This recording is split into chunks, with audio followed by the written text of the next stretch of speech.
안녕하세요. 개떡같이 어려운 역사를 찰떡같이 알아듣기 쉬운 옛날 이야기처럼 들려드리는 역사 이야기 보부상 김주환입니다. 간단히 제 소개를 좀 더 드리면 회사를 다니면서 쓴 글이 현재 딴지일보에서 찌라시 한국사라는 타이틀로 연재가 되고 있고 12월에 동명의 책 출간을 앞두고 있는 17년차 직등입니다. 사연 없는 무덤 없다고 직등인 제가 글을 쓰기 시작한 데는 몹시 씨바스러운 사연이 있습니다. 작년 1월에 첫 출근을 하니까 회사에서 좌천을 시켰더라고요. 컴퓨터 화면으로 그 사실을 알게 됐습니다. 그지 같다. 이제 더는 회사라는 곳은 못 다니겠다 싶은 생각이 들었습니다. 사실 평생 옆길로 한번 새지 않고 회사란 데를 다녔는데 최소한 사전에 한마디 얹을 정도는 제가 받을 자격이 있지 않습니까? 근데 새해 첫날 컴퓨터 화면을 통해서 회사 사내 문서에 제 좌천 발령 문서가 떠 있었습니다. 이직은 솔직히 좀 무의미하다고 생각했습니다. 족같은 회사랑 더 족같은 회사만 있다는 생각이 들었습니다. 그런데 막상 회사를 관둔다고 생각하니까 너무 겁이 나고 두렵고 막막했습니다. 또 집안의 가장이다 보니 회사를 막무가내로 그만둘 수도 없고 해서 할 수 없이 회사를 다니기 시작하니까 이 스트레스가 장난이 아니었습니다. 대인기피증과 공황장애가 종합 선물 세트로 찾아왔습니다. 너무 힘들어서 고민 끝에 김밥집을 운영 중인 처제한테 비법을 전수받아서 김밥집을 해보겠다고 아내에게 말했습니다. 그랬더니 우리 부인께서 가만히 제 말을 듣더니 민주적이고 일방적으로 제 의견을 묵살하면서 새로운 비전을 제시했습니다. 그 비전이란 게 말도 안 되는 소리 하지 말고 당신은 활자 중독이고 책을 많이 읽으니까 글을 써보라는 더 말도 안 되는 비전을 저에게 제시했습니다. 그 당시에는 한쪽 귀로 듣고 한쪽 귀로 흘렸습니다. 그리고 2달 후 아내 몰래 글을 쓰기 시작했습니다. 여러분, 의외로 기적이 우리 생활 범위 내에 항상 대기 중입니다. 세상의 벽이 생각보다 높지 않아요. 저를 보세요. 저 초등학교 때 독후감 이후 글을 써본 적이 없습니다. 그런데 제가 아내의 충고를 받아들이고 글을 쓰기 시작한 지 8개월 만에 샘앤파커스라는 출판사와 계약을 했습니다. 참고로 샘앤파커스는 아프니까 청춘이다, 멈추면 비로소 보이는 것들 같은 대형 베스트셀러를 만들어낸 출판사입니다. 책에 대한 간단한 소개를 드리면 찌라시 한국사는 현존하는 역사책 중에 가장 방정맞고 요사스러운 책이라고 자부합니다. 이 팟캐스트는 그 찌라시 한국사라는 책에 있는 에피소드 중에 가장 재미없는 부분들만 발췌해서 들려드릴 예정이고요. 만약 팟캐스트가 재미없더라도 책은 기대해 주세요. 왜냐하면 제가 사실 말은 잘 못해도 글은 정말 재밌습니다. 아내와의 약속도 있고 한 집안의 가장이기 때문에 책이 잘 팔려야 회사를 관둘 수가 있어요. 형님, 누나, 후배 직딩 여러분들의 시 공간을 가르는 노룩 패스 어시스트를 부탁드립니다. 그럼 먼저 첫 번째 이야기를 시작해보죠. 1화 조선의 200년 난제 종계변무. 여기서 첫 번째 질문 훅 들어갑니다. 종계 변무가 도대체 뭐냐? 이게 도대체 뭐길래 200년 동안이나 풀지 못했다는 거냐? 라는 질문에서 출발을 해보겠습니다.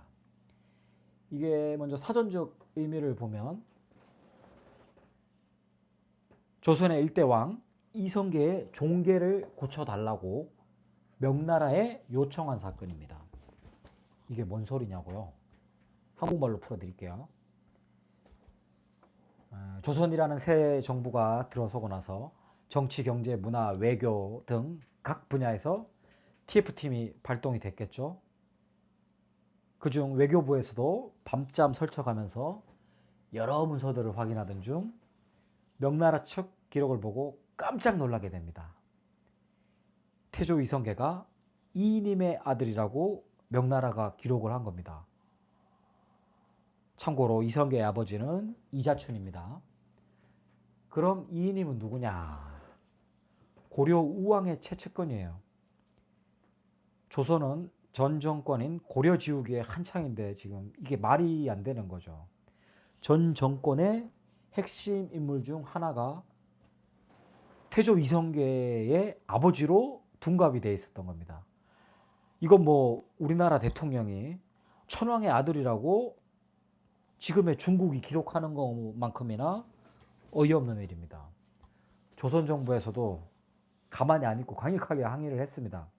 그런데 명나라가 그 무시무시하다는 만만디 작전을 실행에 옮겼습니다. 200년이 걸렸습니다. 200년.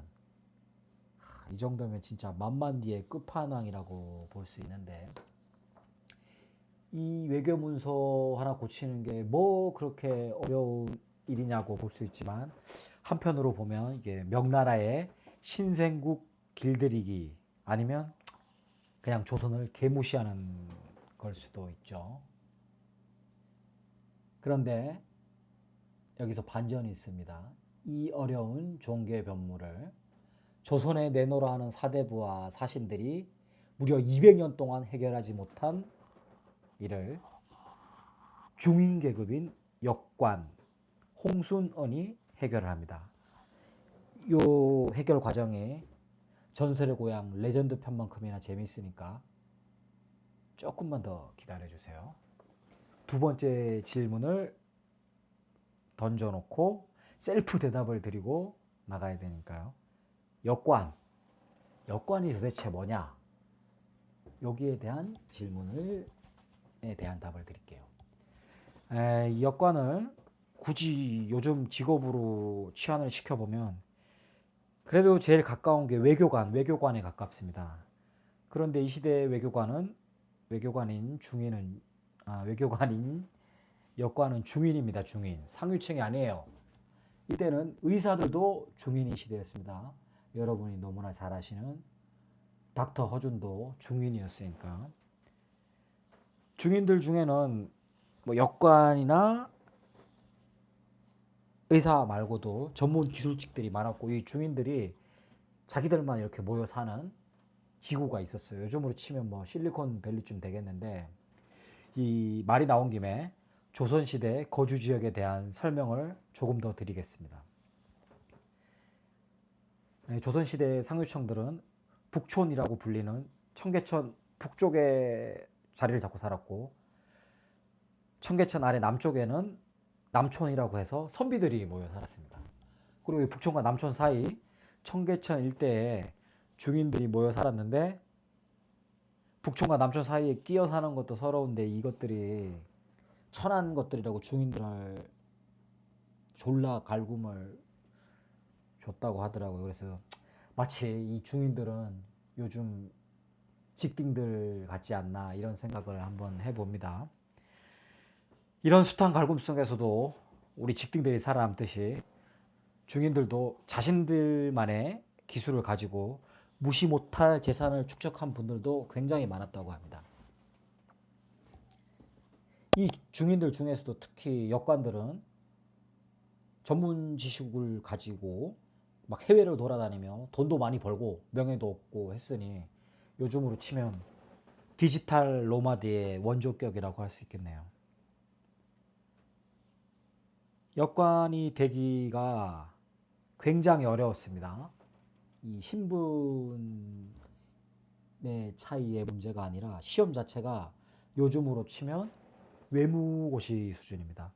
첫째, 왜 이렇게 어렵냐면 시험 자체가 자주 있지도 않았고 시험을 어쩌다가 쳐도 합격자가 20명 내외로 제한을 시켰어요. 그리고 시험 과목도 여권의 주요 업무가 통역이기 때문에 중국어, 일본어, 몽골어, 만주어, 당시 우리 조선이 맞대고 있던 외교 상대들의 언어를 완벽하게 해야겠죠. 이 외국어들을 네이티브 수준처럼 해야 되는 건 기본이고, 이 시대가 어느 시대입니까? 조선시대잖아요. 조선시대가 또 어떤 시대입니까? 성리학의 최전성기를 누렸던 조선시대잖아요. 그래서 논어, 맹자까지, 이게 진짜 말만 해도 막 지치는데, 이런 걸 해내려면 우리가 쉽게 유추할 수 있습니다. 이 역관분들이 굉장히 똑똑한 분들이었다는 사실이죠. 그리고 이게 역관들의 생활을 좀 더 들여다보면 특수활동비 얘기가 나옵니다. 이게 특수활동비가 요즘 뉴스에도 자주 나오는데, 역관들 특수활동비 아주 골 때립니다. 이게 조선시대에 국정원이 있는 것도 아니니까 역관들이 외국에 출장을 가면 스파이 역할까지 했습니다. 사대부들이 스파이 짓 하다가 걸리면 이게 난감하잖아요. 목숨도 위태롭고. 그래서 어렵고 지저분한 일들은 중인들을 시키기로 한 거죠. 아무튼 이 스파이 활동도 해야 되니까 특수활동비가 당연히 필요합니다. 근데 이거를 나라에서 그냥 주는 게 아니고 역관들한테 무이자로 대출을 해줬습니다. 대출. 이미 이런 개 같은.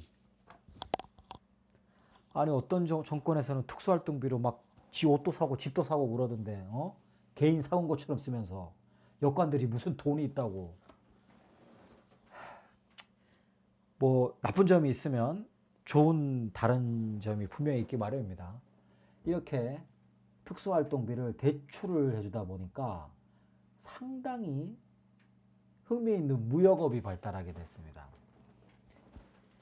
여권들에게 특수활동비를 무이자지만 빌려주면서도 넉넉하게 줬겠어요? 당연히 안 줬겠죠. 그러니까 우리 똑똑하신 여권들께서 머리를 좀 굴리셨어요. 외국을 나간 김에, 요즘도 뭐 쉬운 일은 아니지만 이 조선시대에는 외국 나가는 게 얼마나 힘든 일이 있겠어요. 나간 김에 부인 백도 좀 사야 되고, 근데 또 외국의 체류 기간 중에 일만 할 수 없잖아요. 관광도 좀 해야 되니까 저녁에 맥주도 한잔하고, 잘 나가는 핫플레이스에도 좀 가봐야 되잖아요. 근데 그럴 돈이 어디 있어. 무이자 대출이 빡빡하게 진짜 딱 쓸 만큼만 주니까. 그래서 여관들이 사신팀에 선발이 되면 특수활동비를 이제 미리 땡겨 받아서 국내에서 인삼 같은 거를 막 샀답니다.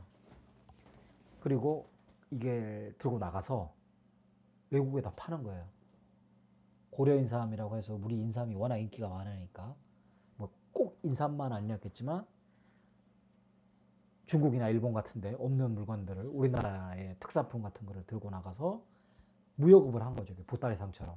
이렇게 해서 부족한 특수활동비를 마련하다 보니 자연스럽게 요즘처럼 무역 규모가 크진 않지만 무역업이 성행을 하게 된 거죠. 그런데 이 여관들 중에 외국 가서 물건을 뭐 못 파는 경우도 있고 체조 비용으로 쓰다가 다 쓰는 경우도 있고 이런저런 경우가 있다면 이게 남기지 못하거나 나라에 돌려주지 못했는데 활동비를 다 못 갚게 되는 경우에는 깜빵행입니다. 깜빵행. 너무 잔인한데 오늘 이야기의 주인공인 역관 홍순원도 이 특수활동비를 다 갚지 못해서 깜빵을 가게 됐습니다. 이분이 뭐 중국 출장 길에 장사에 실패를 한 건지 아니면 해외 원정 도박을 하다 돈을 날린 건지 모르겠지만 아무튼 지금 현재 빵에 들어가 있는데 이 동료 여관들이 n분의 1로 돈을 각출을 해서 보석금을 내고 풀려났습니다. 이 여관 네트워크의 끈끈함이 장난이 아니었답니다. 왜 그런 거 하니 시험 대기도 어렵지, 업무는 고되지, 경제적으로 넉넉하기도 쉽지 않지. 물론 일부 극소수의 여관들이 많은 돈을 벌기도 했지만 그리고 여관 자체가 좀 많지도 않으니까 자기들끼리 굉장히 똘똘 뭉칠 수밖에 없는 태생적 구조이기도 했습니다. 자, 여기서 세 번째 질문. 홍순호는 특수활동비를 어디다 쓴 걸까요? 동료 여관들이 물어봤겠죠. 야, 너 이 새끼 도대체 그 돈 다 어디다 날려버리고 온 거야? 어? 우리가 너 보석으로 풀어내라고 쓴 돈이 얼마인 줄 알아, 이 새끼야? 그랬더니 홍순원이 지그시 눈을 감고 연경에서 있었던 일을 들려주더랍니다. 아이, 당연히 이 정도 이야기는 들려줘야죠. 자기가 동료들의 도움을 받아서 나왔는데. 그럼 홍순원이 들려주는 이야기를 같이 한번 들어보겠습니다. 이 여관도 저녁이 있는 삶이 있어야 하니까 명나라 출장 중 바쁜 와중에도 평소 잘 가던 연경에 있는 단골 술집에 가서 하루에 해프를 풀기로 했답니다. 홍순원이 술집 문을 열고 딱 들어가는 순간 어라? 완전 자기 스타일의 여자가 화이트 드레스를 쫙 빼입고 서 있답니다.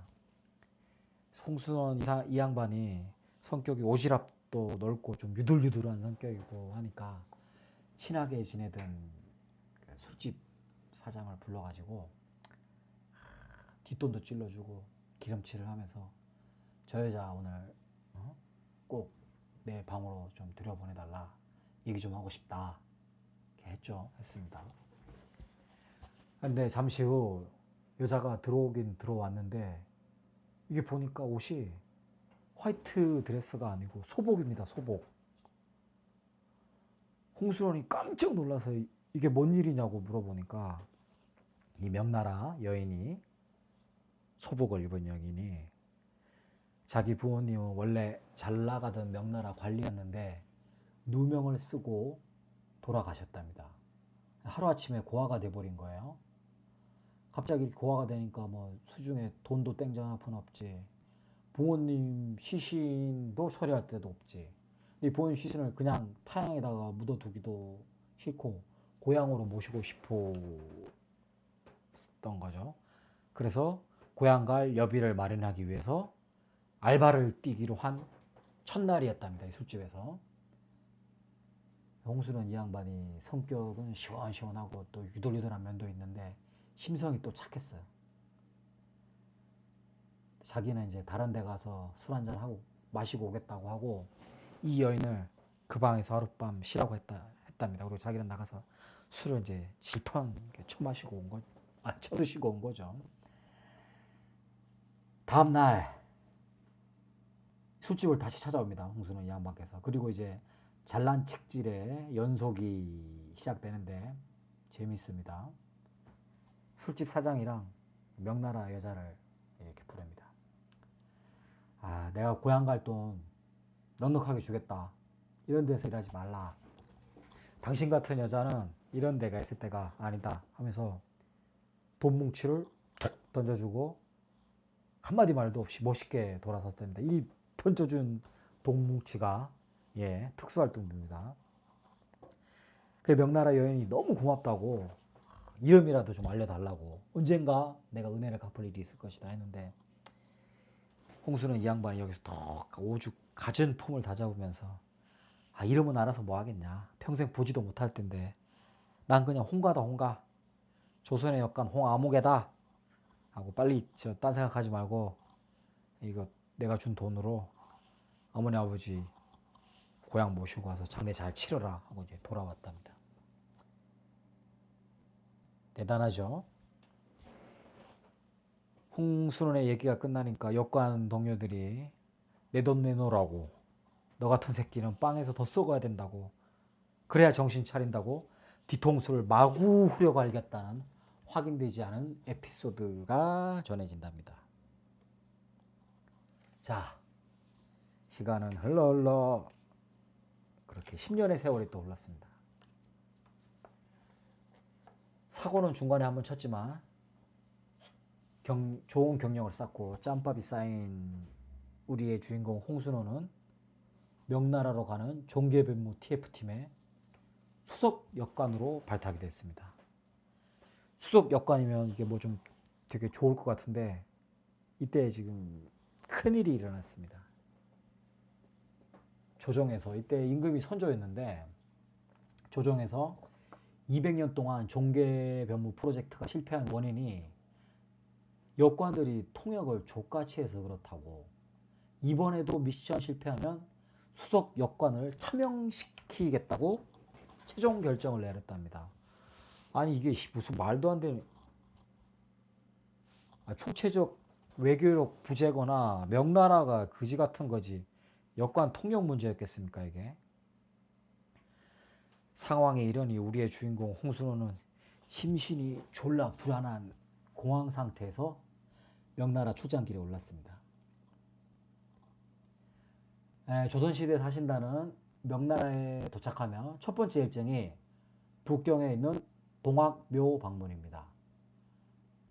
뭐 무슨 신사참배나 뭐 어디 부처님 예수님이 있는 데가 아니고 우리 일 좀 잘 풀리게 해달라고 예 같은 것을 올리는데 홍순원이 제일 열심히 기도를 했겠죠.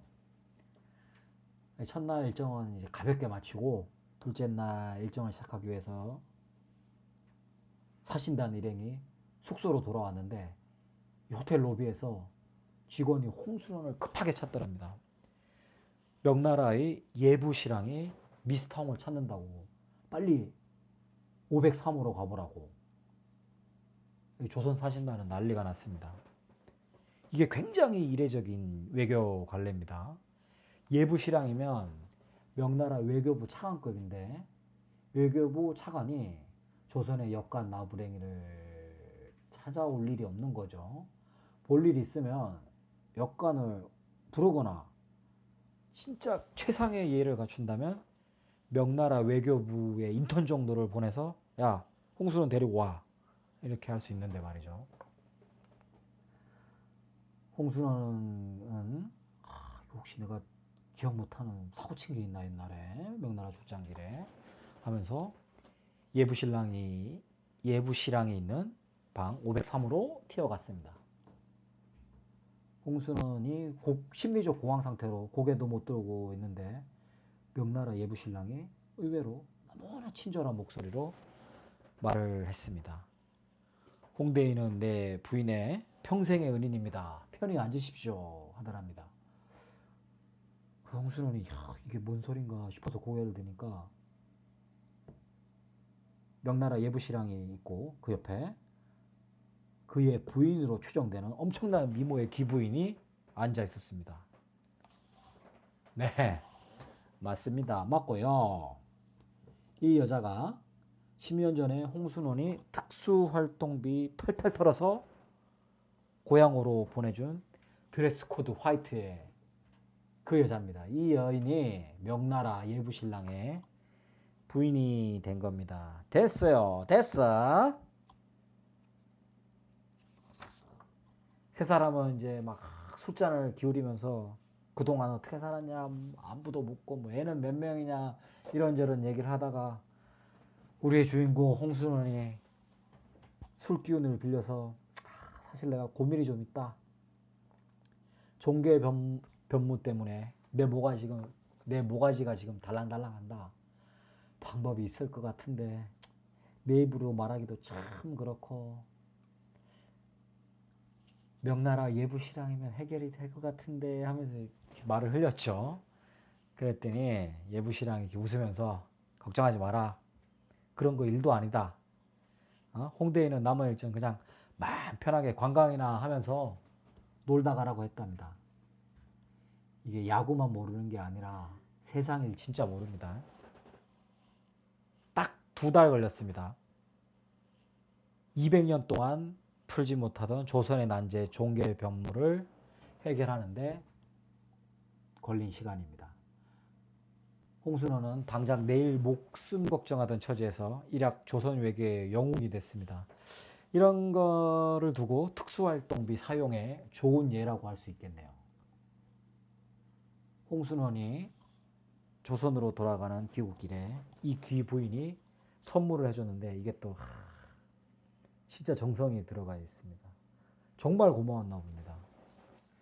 이래서 우리는 주위에 어려운 사람은 도와주고 더불어 잘 살아야 한다는 교훈을 얻을 수 있습니다. 잘 나가는 사람들한테 아무리 알랑거려 봐야 그건 레드오션이에요. 나 말고도 다른 사람들이 막 너무 알랑거려.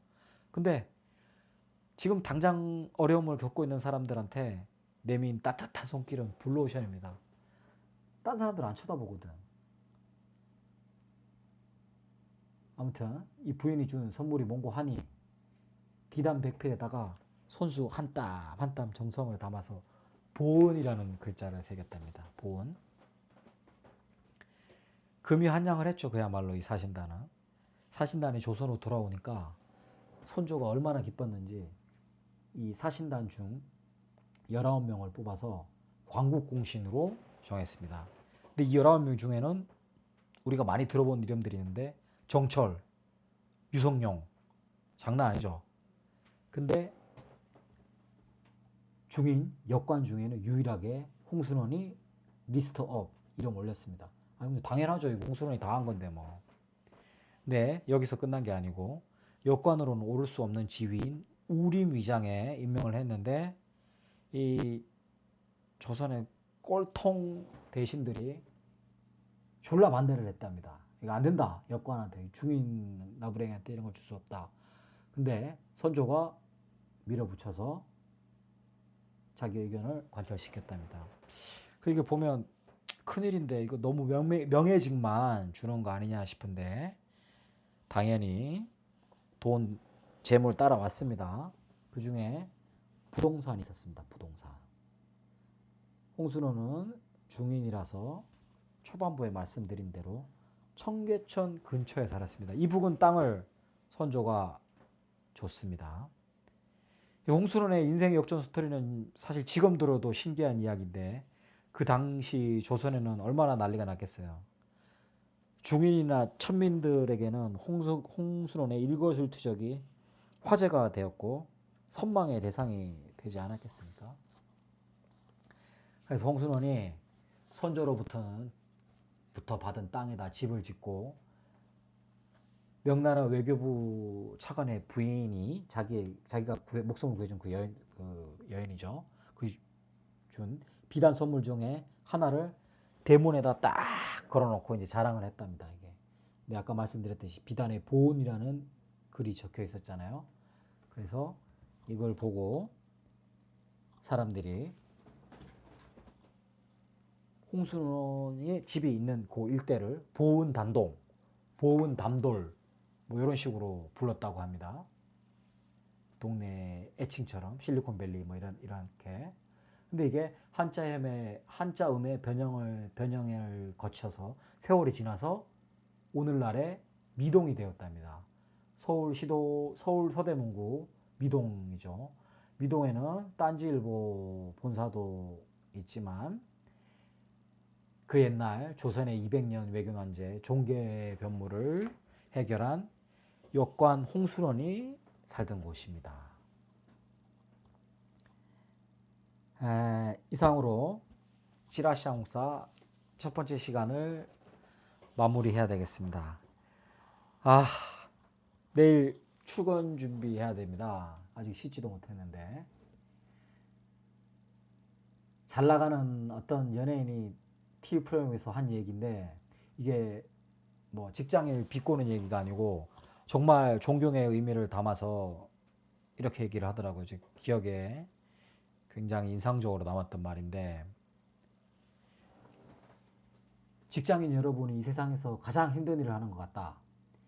1년의 대부분을 똑같은 시간에 맞춰서 출근을 하고 몸이 아파도 아침도 제대로 못 챙겨 먹고 휴가도 제대로 못 가고 직장 상사의 갈굼이나 야근은 둘째치고 오랜 시간 출근 자체를 반복한다는 게 자기가 생각하기에는 대단한 일이라는 거죠. 직장 여러분,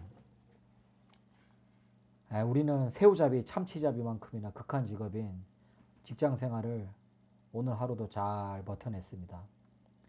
저는 사실 이 글쓰기가 없었다면 아마 쓰러졌을 것 같습니다. 서두에도 말씀드렸지만 세상의 벽이 의외로 그렇게 높지 않습니다. 딴 생각하지 말고 회사의 종이 되라고 겁주느라고 씨부리는 사회의 소리에 겁먹고 웅크리지 마세요. 아무것도 안 하면 아무 일도 일어나지 않습니다. 가짜는 지적질로 당신의 자존감을 짓밟는 직장 상사와 적 같은 갑질을 하려고 드는 거래처에게 속으로 한마디씩 날리며 우리 모두 뭔가를 같이 준비해 봅시다. 난 할 수 있다. 얼마 안 했으면 넌 내 족밥이 되는 자. 알았냐 이 끼띠띠또. 자, 내일도 다들 출근 잘 하시고 명랑하고 유쾌한 직장 생활은 못 되지만 무사히 하루를 넘길 수 있기를 진심으로 바라겠습니다. 이상 찌라시 한국사의 저자 역사 이야기 보부상 김재완이었습니다.